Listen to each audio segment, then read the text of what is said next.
May 17th, 18th, and 19th. So, for these couple of days, we have so much going on in Taurus. So, we have the Sun, Moon, Mercury, Jupiter is now moved into Taurus, Uranus is in Taurus, and then we have the North Node in Taurus. So there's so many planets in Taurus, there's so much of this energy, which is really steady, rock solid. We're putting our feet in the earth, we're digging down, we're really being grounded. And it's an invitation for us to live a more embodied experience of our lives where we're slowing down and enjoying the beauty and the pleasures of the moment. That's ultimately what this energy comes down to. And this new moon helps us to realize that we have it all inside of us, and we can slow down and set our intentions and patiently work up towards what we want to achieve. So this new moon happening on May 19th is happening at the last degree, or close to the last degree, so 28 degrees of Taurus. And so, what's so interesting is the last new moon that we had last month could have happened in Taurus, but it happened right at the end of Aries. And so now it's flipped around where we have the full moons first in an astrological season.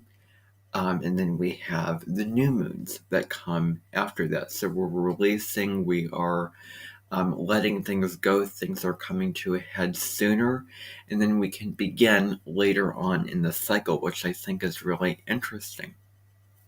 Because usually it makes sense the other way around. So it's really interesting.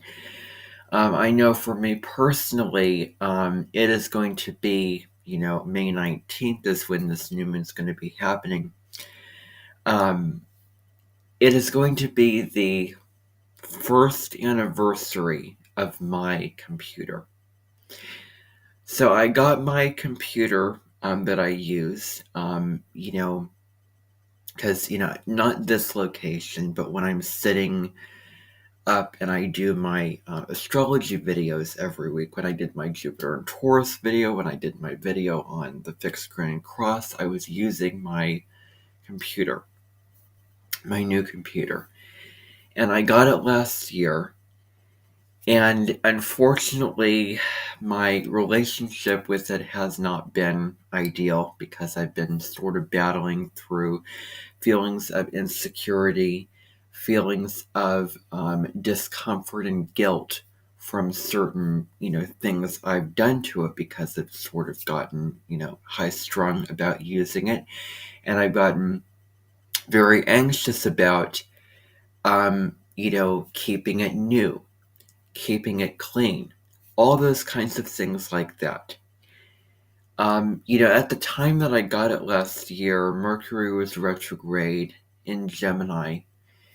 And, so that really, I found myself really sucked into all the thoughts and all of the, the monkeys that were going on in my brain right around the 19th through the 22nd of May last year.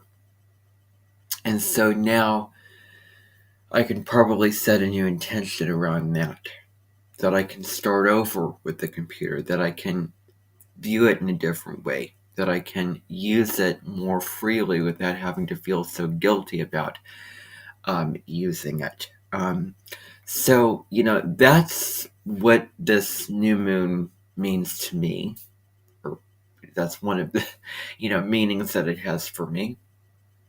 But, the new moon is very nice. It is not an eclipse because the nodes are too far away for the new moon to be an eclipse. That's happening on the 19th. We do have the fixed grand cross also happening. So we have Mars, or Jupiter squaring Pluto, and this has to do with high wealth. People really, really wanting, great for wealth and power, but at worst it can turn into being excessive and greedy, and it can turn into being too much where people can, get their way and get what they want while, distracting others in this really strong need to go after what you want with that determination that comes in with Pluto energy. So, it is important to be mindful of that. But, this looks very, very good for these couple of days. And I really hope that you enjoy. By the way, I just want to make a shout out to May 18th, Tina Fey. Her birthday is on the 18th of May. She is an actress in SNL. She played in the movie, it was a Muppets movie, Muppets Most Wanted. If you've ever seen that, where basically Kermit the Frog got mixed up with another more evil frog. And then so that evil frog took Kermit's place. And so Kermit ended up going to a gulag. And then, there's that whole story with that. So, yeah. So, happy birthday to her, and bye, everybody.